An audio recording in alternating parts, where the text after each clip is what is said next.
ఢిల్లీలో పోలీస్ జులుం నశించాలి. ఢిల్లీలో పోలీస్ జులుం కేంద్ర ప్రభుత్వం మొండి వైఖరి, కేంద్ర ప్రభుత్వం మొండి వైఖరి. ధర్మేంద్ర ప్రధాన్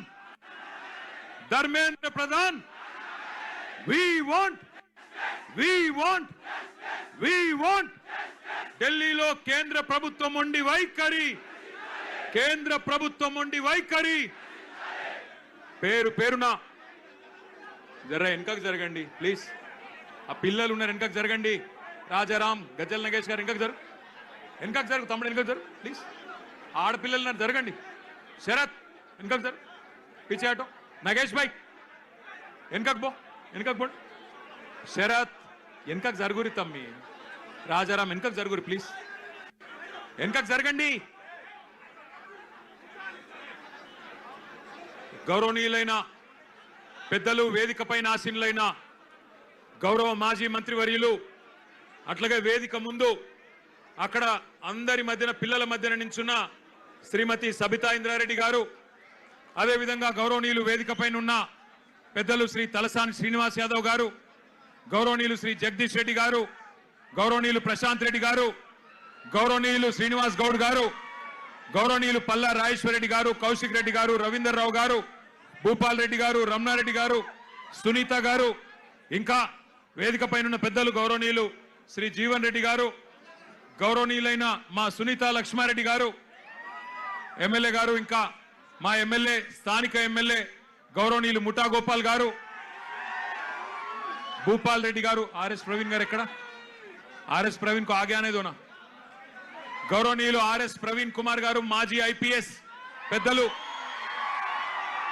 గౌరవనీయులు మాజీ మంత్రివర్యులు కరీంనగర్ ఎమ్మెల్యే గంగుల కమలాకర్ గారు, జీవన్ రెడ్డి గారు, మా తమ్ముడు గ్యాదర్ కిషోర్ గారు, తమ్ముడు బాల్కా సుమన్ గారు, విద్యార్థి నాయకులుగా ఈరోజు ప్రజాస్వామ్యంలో పార్లమెంటు గడప, అసెంబ్లీ గడప తొక్కిన నాయకులు, ఈరోజు ఈ కార్యక్రమానికి, ఈ నిరసన కార్యక్రమానికి అధ్యక్షత వహిస్తున్న బీఆర్ఎస్ విద్యార్థి విభాగం రాష్ట్ర అధ్యక్షుడు సోదరుడు గెల్లు శ్రీనివాస్ యాదవ్ గారికి, అట్లాగే మొత్తం బీఆర్ఎస్ విద్యార్థి విభాగం నాయకత్వం మొత్తానికి, మా తమ్ముడు ముఠా జయసింహకి, ఇంకా స్థానిక నాయకత్వానికి, పెద్ద ఎత్తున తరలి వచ్చిన మా గౌరవనీయులైన మరి నాయకులకి, ముఖ్యంగా ఇప్పటిదాకా అరే క్యా కర్రే రే భయ్ తుమ్లో, క్యా కర్రే తుమ్లో, కైకు గడబడి కర్రే.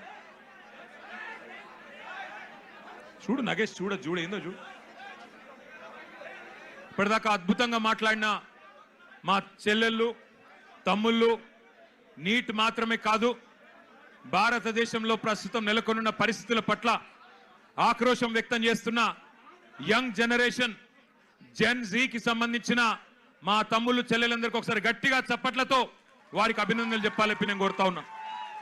నిజంగా ఇవాళ ఇక్కడ పెట్టింది కార్యక్రమం రాజకీయం కోసమో, ఎవరినో తిట్టడానికో, లేదా ఎవరినో విమర్శించడానికో కాదు. గత 25 రోజులుగా ఢిల్లీలో జరుగుతున్న పరిణామాలు, ఏ నాయకుడు లేడు, ఏ పార్టీ లేదు, ఏ జెండా లేదు, ఏ పెద్ద నాయకుడు అక్కడ లేడు. కానీ ఇవాళ పిల్లలు భారతదేశ వ్యాప్తంగా కదం దొక్కుతా ఉన్నారు. ఎక్కడి వారక్కడ రైళ్లలో బయలుదేరి, బస్సులలో బయలుదేరి, వాళ్ళ తల్లిదండ్రికి కొంతమంది చెప్పకుండానే ఢిల్లీకి చేరుకొని జంతర్ మంతర్లో ఈరోజు తమ గలం విప్పుతున్నారు, అద్భుతమైన పోరాట పటిమ ప్రదర్శిస్తున్నారు. అవన్నీ చూసిన తర్వాత ఒక ఇద్దరు టీనేజ్ పిల్లల తండ్రిగా, ఒక తండ్రిగా, ఇద్దరి పిల్లల తండ్రిగా, అట్లాగే ఈ భారతదేశ పౌరుడిగా వారి మీద జరుగుతున్న దాడులు, వారి మీద ప్రభుత్వం వ్యవహరిస్తున్న తీరు చూసిన తర్వాత మనసు ఊరుకోక, ఉండబట్టలేక నిన్న పొద్దున వరంగల్ పోయేటప్పుడు ఒక నిర్ణయం తీసుకున్నాం. ఏదేమైనా ఈ పిల్లల కోసం ఇలా రాజకీయం లేదు, జెండా లేదు, రాజకీయ ప్రయోజనం ఆశించి కాదు. పిల్లల కోసం మనం కూడా మాట్లాడకపోతే మనం ఇంత స్థాయిలో ఉండి, ప్రజాప్రతినిధులుగా ఉండి మనము దండుగా అన్న ఉద్దేశంతో ఇలా పిల్లలతో మాట్లాడాలి, వాళ్ళతోనే మాట్లాడియాలి. వాళ్ళ ఆక్రోశం, వాళ్ళ ఆవేశం, మరి మనందరం కూడా వారి న్యాయం కోసం చేస్తున్న పోరాటానికి అండగా నిలబడాలన్న ఉద్దేశంతో ఈరోజు నిరసన కార్యక్రమం పెట్టుకున్నాం.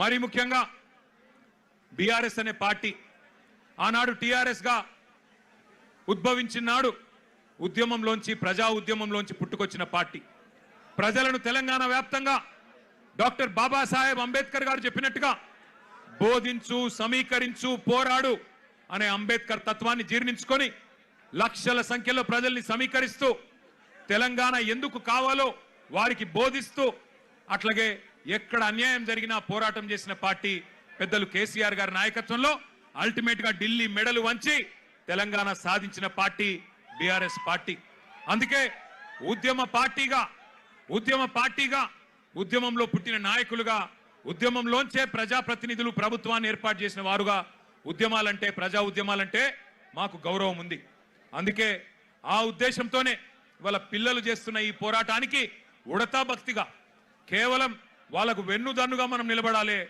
ఇలా మన జెండాలతోని వాళ్ళ పోరాటాన్ని మలినం చేయొద్దు మన జెండాలతోని మన రాజకీయ ఎజెండాలతోని వాళ్ళ పోరాటాన్ని మలినం చేయాల్సిన అవసరం లేదు కానీ వారికి అండగా నిలబడి ధైర్యం చెప్పి మీ ఎంబడ మేము కూడా ఉన్నాం మీరొక్కరు మాత్రమే కాదు అని చెప్పవలసిన బాధ్యత మన మీద ఉన్నది నిజంగా నాకు నిన్న మొన్న ఢిల్లీలో జరిగిన సంఘటనలు చూస్తుంటే కళ్ళల్లో నీళ్లు తిరిగినాయి మనిషి అనేవాడికి ఎవరికైనా సరే మనసంటూ ఉంటే ఢిల్లీలో జరిగిన సంఘటనలు చూసిన తర్వాత మనసు చలించక మానదు పిల్లల్ని కుల్లబొడుస్తున్నారు ఏమడిగినారు పిల్లలు ఏం కోరుకున్నారు వాళ్ళు మోడీ గారు కూర్చున్న కుర్చీ అడిగినరా లేకపోతే అమిత్ షా గారు కూర్చున్న కుర్చీ అడిగినరా లేదా ధర్మేంద్ర ప్రధాన్ గారు కుర్చీ మాకు ఈమని అడిగినరా ఏమడిగినరు అధికారం అడిగినరా లేదా మాకు అర్జెంటుగా మీరు రాజీనామా చేసి మాకు అప్పచెప్పండి మీ ప్రభుత్వాన్ని అన్నారా ఏమడుగుతున్నారు న్యాయం కోరుతా ఉన్నారు మాకు అన్యాయం జరిగింది మాకు న్యాయం చేయండి అని అడిగినారు విజ్ఞప్తులు చేశారు వినతి పత్రాలు ఇచ్చినారు దండం పెట్టారు దరఖాస్తులు ఇచ్చినారు చివరికి సోనం వాంగ్చుక్ గారు నిరాహార దీక్ష కూర్చున్నారు ప్రజాస్వామికంగా గాంధేయ మార్గంలో మహాత్మా గాంధీ గారు చూపెట్టిన బాటలో చివరికి నిరాహార దీక్షకు జంతర్ మంతర్ దగ్గర కూర్చున్నాడు ఎట్లా అయితే పెద్దలు కేసీఆర్ గారు ఆనాడు తెలంగాణ కోసం చావు నోట్లో తలబెట్టిండో అట్లాగే ఈ పిల్లలకు న్యాయం జరగాలి ఈ పిల్లలకు జరిగిన అన్యాయం సరిదిద్దాల కేంద్ర ప్రభుత్వం అకౌంటబిలిటీ రావాలి జవాబుదారితనం ఉండాలి సిస్టంలా అదే విధంగా విద్యా విధానంలోనే సంస్కరణలు రావాలి రిఫార్మ్స్ రావాలని చెప్పి సోనం వాంగ్చుక్ గారు నిరాహార దీక్ష కూర్చుంటే ఒక్క మీడియా సంస్థ చూపెట్టది ఒక్క మీడియా ఓడు రాడు భయం ఏం చేస్తారో ఎక్కడ ఐటీ దాడులు చేస్తారో ఎక్కడ సిబిఐని పంపిస్తారో ఎక్కడ ఈడీని పంపిస్తారో ఎక్కడ తమ వేట కుక్కలను పంపి ఇబ్బంది పెడతారో అని భయం మీడియా రాలే కానీ ఏం చేసింది జెన్జీ యంగ్ జనరేషన్ ఏం చేసింది ఏ మీడియా గిడియా జాంతా నై మా సోషల్ మీడియా ఉంది చాలు అని చెప్పి ఇవాళ దేశం మొత్తాన్ని కదిలిచ్చింది